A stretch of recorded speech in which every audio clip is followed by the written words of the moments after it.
এই হাদিসটা আপনার মাকে বলবেন, আপনার বোনকে বলবেন, আপনার মেয়েকে বলবেন, আপনার স্ত্রীকে বলবেন।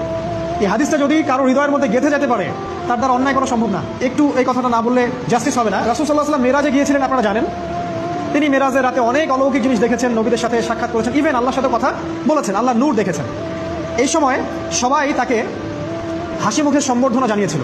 যার সাথেই দেখা হয়েছে তার সাথেই তিনি হাসি মুখে অভ্যর্থনা তাকে জানিয়েছে, আসসালামু আলাইকা আইয়ুহান নবী, সবাই বলেছে হাসি মুখে।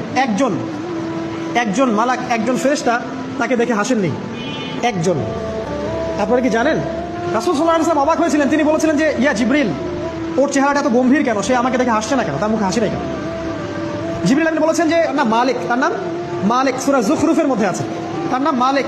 যেদিন থেকে আল্লাহ জাহান্নাম সৃষ্টি করেছেন সেদিন থেকে তাকে জাহান্নামের দায়িত্ব দিয়েছেন, অর্থাৎ জাহান্নামের হেড অফ ডিপার্টমেন্ট, ইনচার্জ। সেদিন থেকে তার মুখের হাসি উঠে গেছে। আমরা দোয়া করি আমরা যেন তার সাক্ষাৎ না পাই।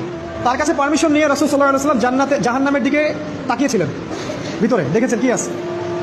তিনি পরে যা ব্যাখ্যা করেছেন তা হলো, আমি দেখলাম সেখানে খালি মেয়ে আর সেখানে খালি নারী আর নারী। এই হাদিসটা আপনার মাকে বলবেন, আপনার বোনকে বলবেন, আপনার মেয়েকে বলবেন, আপনার স্ত্রীকে বলবেন। এই হাদিসটা যদি কারো হৃদয়ের মধ্যে গেঁথে যেতে পারে, তার দ্বারা অন্যায় করা সম্ভব না। কিভাবে একটা মেয়ে সবকিছু উন্মুক্ত করে ঘুরতে পারে যখন অলরেডি তার আত্মা জাহান্নামে জ্বলছে, অলরেডি, কারণ ভবিষ্যৎ